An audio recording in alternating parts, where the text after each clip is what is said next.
Coming up on today's show, I'm going to tell you why Joe Schoen should keep his job as the general manager for year 5 in the New York Giants. Look, if you've been watching this channel, you know I'm somebody that thinks the Giants should move on from Joe Schoen. I also love to play devil's advocate, so I wanted to challenge myself on today's show.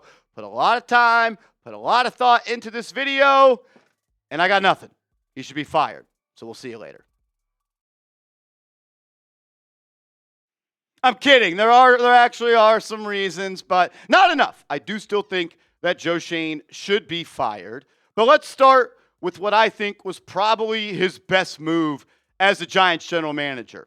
And that was trading for Brian Burns. In the same offseason that you lost Saquon Barkley to the Philadelphia Eagles, and on that same day, you went out and made a blockbuster trade. And I believe it was the best move that you made so far. You traded a second and a fifth-round pick to Carolina and gave Brian Burns $150 million, and he has earned every single bit of it. In 33 games for the Giants, he's been awesome.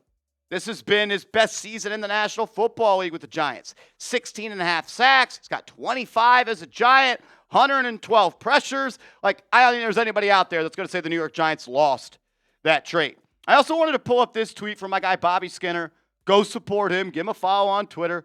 Go subscribe to his YouTube channel, The Giants Nation Show. It's awesome. He puts out this tweet. Joe Schoen trades as a Giant. Let's start in 2022 when you traded up for Micah McFadden. Then you traded up for Wandale, or traded down. And then you trade down again for Wandale and Dane Belton. Okay, nothing really moves me about those trades. The Kadarius Toney trade, I think it was a great trade. Somehow you got a third-round pick and a sixth-round pick for him. You didn't execute well because then you drafted Trey Hawkins and then you traded for Darren Waller. The Deonte Banks trade, horrible. Jalen Hyatt trade, horrible. I don't mind trading a seventh for Isaiah Simmons. I don't mind trading a sixth for Boogie Basham. The Leonard Williams trade, I think it was the right process, but you didn't get the best result out of it as you ended up just getting Tyler Nubin. Marcus Bowe as a swing tackle makes it a little better, but Leonard Williams, he is still one of the best in the league. The Brian Burns trade, it was awesome. Jordan Phillips trade, I'm not getting mad about that. Not a good one. The Jaxson Dart trade, it looks good. I'm glad we have him. I'm happy he's the Giants quarterback. And then Darren Waller, the fact that you maybe got a sixth-round pick for that to Miami makes some sense. So you made one great trade. I think the Jaxson Dart trade was great as well.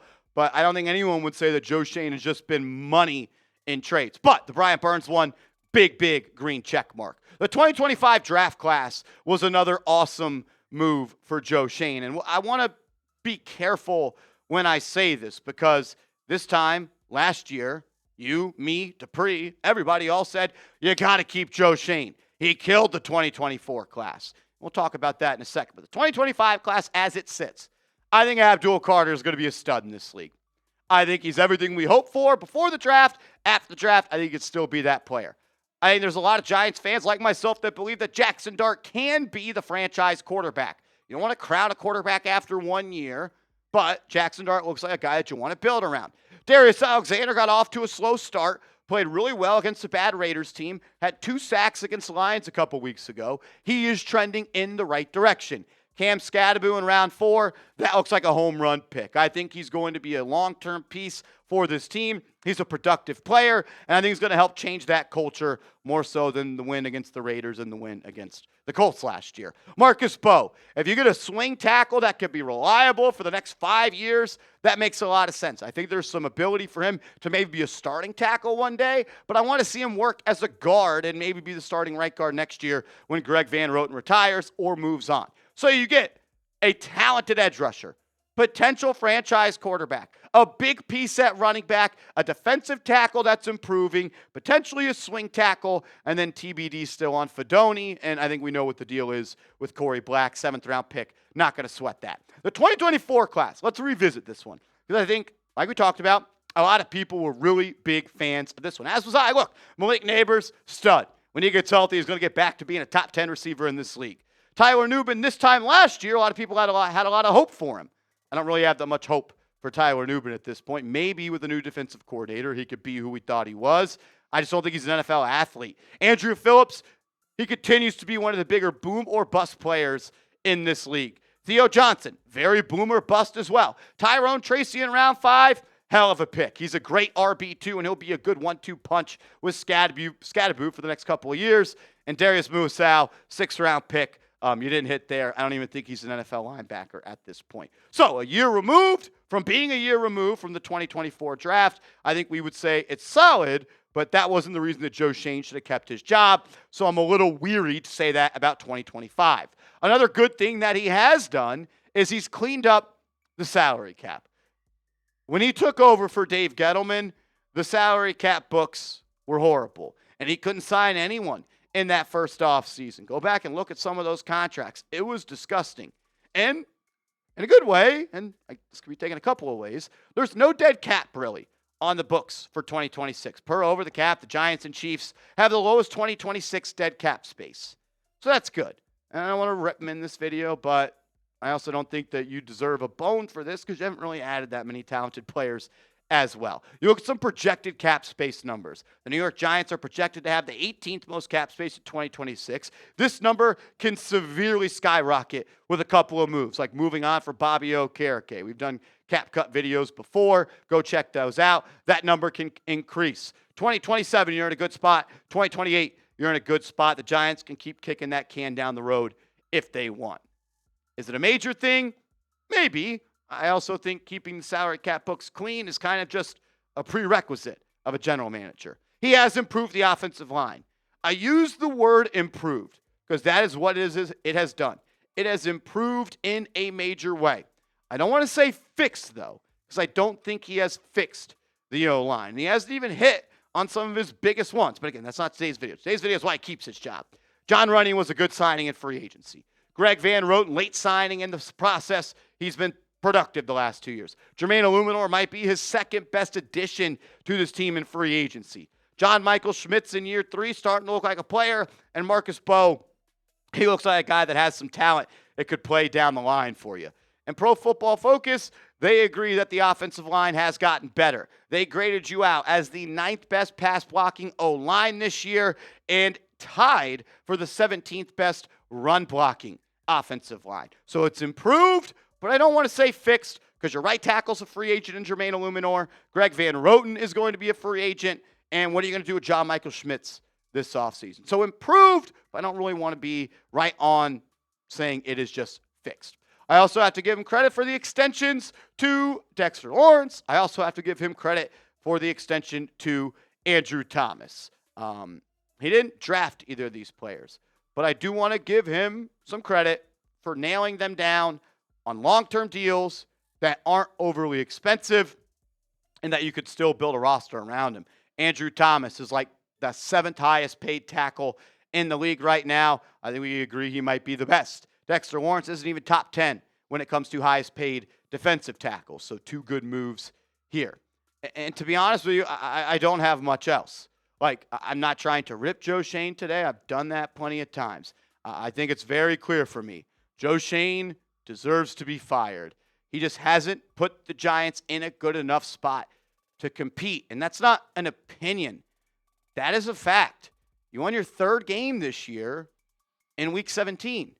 You won your 3rd game last year in Week 17. In the last 2 years, you have 6 wins. And a third of those wins came in Week 17 in 2024 and Week 17 in 2025. And both those wins cost you the number 1 overall pick. In the last 3 years, you have the worst record in the National Football League. I don't know. So I put out a tweet, and I said, reasons the Giants should keep Joe Schoen, ... And I said, go. And you guys went. Over 200 responses. I'm going to put some of my favorite ones on the show coming up in a second, but I encourage you to go and get your New York Giants Now by Chat Sports t-shirts. Go to chatsports.com/Giants Now shirt. Chatsports.com/Giants Now shirt. Get your shirt today. The more t-shirts we sell, we'll start selling polos. We'll start selling hoodies and maybe even another version of a hat. Go to this link, though, chatsports.com/Giants Now shirt.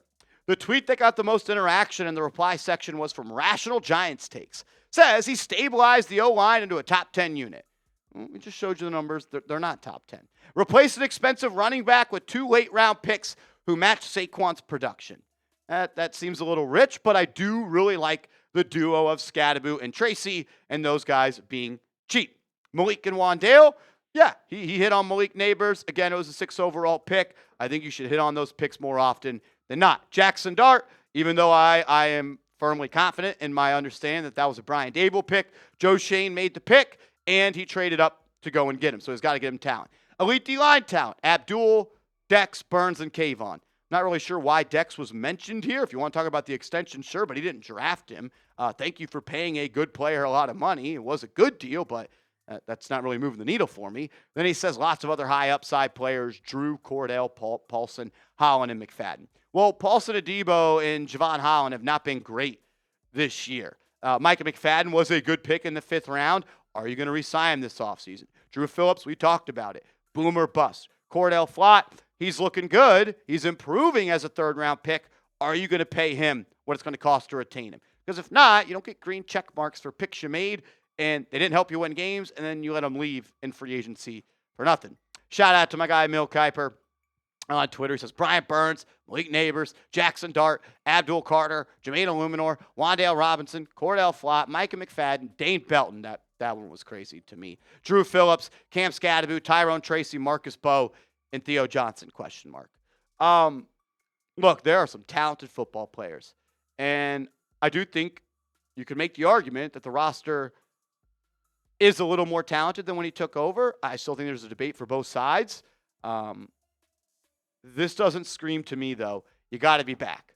You know why? Because you won 6 games out of your last 33 tries. Ben Davis says this on Twitter. I trust Joe just because of his last 2 drafts. If he can hit again, we are for sure a playoff team. We need the right coach. You know, he hears the outside noise. If he wants to prove us wrong, get the coach. Yeah, look, if he does make the right hire at the coach, that's going to make him a better GM. But he didn't make the right hire for Brian Dable, and he was with Brian Dable for what, 3 years in Buffalo? And he chose Brian Dable. What happens if he chooses the wrong coach and the Giants are 3-13 again next year? What are you going to do? Fire Joe Schoen and then keep the coach? Because you've done that 3 times in a row now. And that's why the Giants are in the spot that they are. I don't get it. Ben also, another one, says, I mean, he's already been scouting and talking to coaches for next year. A little late to fire, in my opinion. Do you think the New York Giants are going to hire someone as general manager that hasn't been scouting and hasn't been talking to coaches? I don't really understand that one. Remember when Joe Schoen took this job? He said, I've already done all my scouting for the 2022 NFL draft. So why would the person that they hire not have done the same? I don't understand this one. Les says, he's a first-time GM. He's had some misses, but also some hits. Give him one more chance at it. I go back to this. You give him one more chance and he doesn't perform, what happens? I get it. Look, he understands the question. He doesn't make the same mistake twice, and he supports Mike Kafka. I get all that. I don't know. Have you guys been swayed? So I'll just ask you, what do you think the New York Giants should do with Joe Schoen? What say you? Type F for fire, type K for keep. I want to hear from you in the comment section. I did this exercise. I tried to play both sides. I love to play devil's advocate. There's just way more evidence on this side that says he's not the right guy than evidence that says he is. How many GMs in NFL history have kept their job when in year 3, you won 3 games, and in year 4, you won 3 games? Whoever gets that answer, you'll get a cookie. So let me know. Make sure you are following me on social media. I'm on Twitter. I'm on Instagram @MarshallGreen_.